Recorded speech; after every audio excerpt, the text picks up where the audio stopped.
Alhamdulillahi Rabbil Alamin wa bihi nasta'in ala umuri dunya waddin. Rabbi syrah li sadri wa yassir li amri wahlul 'uqdatam min lisani yafqahu qawli. Amma ba'du. Ini Islam harus fleksibel. Ya, dan relevan sepanjang zaman. Mau diapakan? Tetap berbicara. Samit imamun samit, imam yang diam. Tapi kalau dibaca akan doktrin kepada kamu sebagai pencinta Allah Subhanahu wa taala. Jadi doktrin itu mempelajari sesuatu, ketika dipelajari mereka paham, ketika dia paham diamalkan, itu doktrin. Seperti Habib mendoktrin kamu, bukan doktrin jelek, doktrin baik. Kadang-kadang doktrin itu menjadi hobi bagi masyarakat bangsa Indonesia. Padahal doktrin itu wajib. Allah doktrin kepada Muhammad, sampaikan Muhammad, ya ayyuhal muddatsir, qum fa'andir. Hai orang yang berselimut, bangkit kamu, sampaikan yang benar itu benar, yang salah salah, agar manusia tidak masuk neraka, masuk surga semuanya. Paham? Biar orang-orang yang beriman itu masuk surga, dan orang-orang yang ingkar masuk neraka. Katakan, jangan takut. Ketika mengatakan yang benar itu benar, yang salah itu salah, sembahlah Allah, ikuti aku. Yang pertama menantang adalah pamannya sendiri. Mau disalahkan ini sejarah? Apalagi Habib ini apa, orang bodoh, orang tidak pintar. Kalau dianggap oleh pintar oleh kamu, mungkin karena sebab belajar, mungkin karena sebab ilham dari Allah untuk menyampaikan. Karena manusia ini tidak menyampaikan dari lesannya kecuali ada di hatinya. Kalau kamu ingin tahu tentang baiknya seseorang itu, lihat lesannya. Kalau lesannya baik, hatinya baik. Kalau lesannya buruk, hatinya buruk. Jadi yang mengomentari Al-Quran itu, ya itu adalah punya tidak baik, etika tidak baik. Kalau Habib mendoakan, kalau kamu Islam, kalau kamu beriman, kalau kamu mencintai Ahlul Bait Nabi, kalau kamu hakikatnya mencintai Rasulullah, karena cinta kepada Rasulullah akan cinta kepada Allah, dan Allah akan memberikan taufik, menetapkan taufik hidayah kepadamu, kepada keluargamu, sampai turunmu sampai kiamat. Di Indonesia alhamdulillah, ya turun-turunnya lebih banyak muslimnya daripada non muslimnya. Kenapa? Karena di Indonesia mau menerima Ahlul Bait. Karena yang menyampaikan ke Indonesia itu kan Ahlul Bait Islam itu. Sehingga dari Sabang sampai Merauke dan seluruh Indonesia itu, ya semuanya adalah pencinta Ahlul Bait. Andai kata ada yang tidak mencintai Ahlul Bait, ya tetap Habib doakan. Mudah-mudahan Allah memberikan taufik dan hidayah kepada mereka. Karena ada visi misi nih. Ya, di Saudi saja Wahabi itu tutup. Wahabi ditutup. Raja Muhammad bin Salman itu telah menutup ajaran Wahabi di Saudi Arabia. Di Indonesia yang belajar di Saudi, ya di Saudi itu belajar tentang Wahabi. Pulang ke sini mengajarkan tentang masalah kewahabiannya. Sehingga banyak orang yang tidak percaya kepada Ahlul Bait. Sekarang sampai ada. Sampai dan kenapa kok bisa ada? Takdir. Paham? Kesemuanya takdir. Agar saling saling mengenal. Mana yang benar, mana yang diantara yang salah. Mana laki diantara yang perempuan. Mana siang diantara malam. Supaya jelas. Dan biarkan mereka bergelimang dengan kehendaknya. Bergelimang dengan gadak dan takdirnya. Kita pun juga berhati-hati. Jangan sampai terkecoh, ya, merasa sedih dan sebagainya. Ya. La takhaf wa la tahzan, innallaha ma'ana. Itu pegang, khususnya kepada ulama dan pecinta Ahlul Bait, pecinta Al-Qur'an, pecinta Rasulullah. Pegang ini. La takhaf wa la tahzan. Jangan kamu khawatir hidup di dunia ini. Dan jangan khawatir, bawa khawatir itu ke akhirat ketika kamu setelah Islam dan beriman kepada Allah. Apa benar ya saya akan masuk surga? Jangan khawatir. Apakah benar saya nanti husnul khatimah? Jangan khawatir. Tetaplah kamu bekerja untuk Allah Subhanahu wa taala, karena Allah bersama kita. Paham? Cek mang-mang, cek ragu, cek takut, jangan takut. La takhaf wa la tahzan. Jangan takut dan jangan ragu. Jangan takut dan jangan bimbang. Jangan takut dan jangan khawatir. Innallaha ma'ana. Sesungguhnya Allah itu bersama kami. Kami dalam bahasa Arab itu yang menyampaikan dan yang mendengar sama-sama masuk.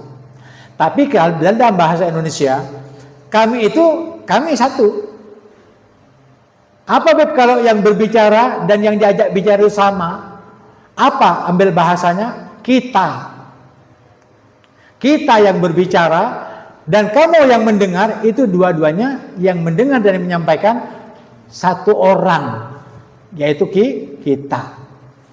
Inna nahnu nazzalna dzikra wa inna lahu lafidun. Sesungguhnya kami, ini bahasa Arab. Sesungguhnya kami, kenapa kami? Kenapa tidak mengatakan ana? Saya. Karena proses menurunkan Al-Quran bukan Allah saja, tapi Allah menyuruh Jibril kepada Nabi Muhammad. Nabi Muhammad ada perintahnya dari Allah, suruhannya Allah.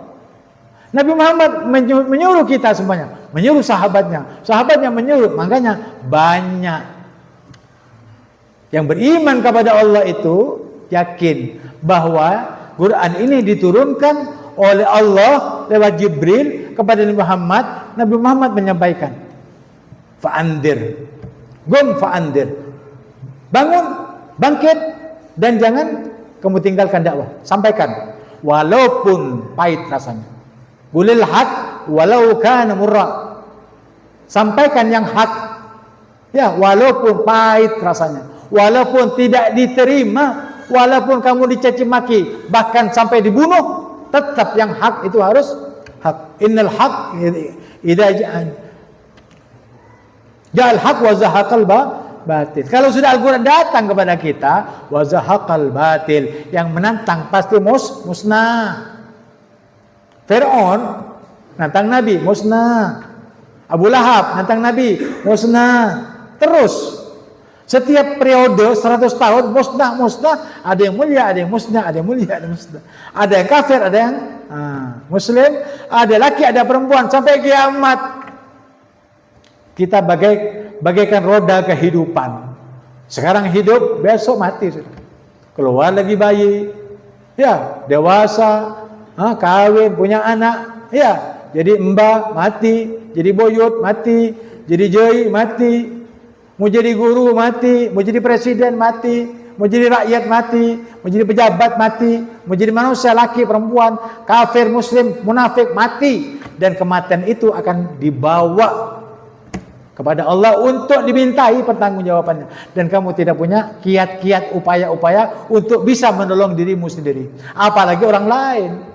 Nafsi sendiri tanggung sendiri akibatnya ketika kamu berfoya-foya di dunia atau berbuat kesusahan, kesengsaraan kepada dirimu sendiri. Makanya gua anfusakum, jaga dirimu. Wa ahlikum, kalau kamu bisa berbuat baik, jaga keluargamu. Kasih makan yang halal, kasih minum yang halal, kasih pakaian yang halal. Anakmu suruh ngaji, suruh pintar dulu, baru kamu bisa bahasa Inggris, bahasa Perancis, bahasa Cina, terserah. Itu ilmu.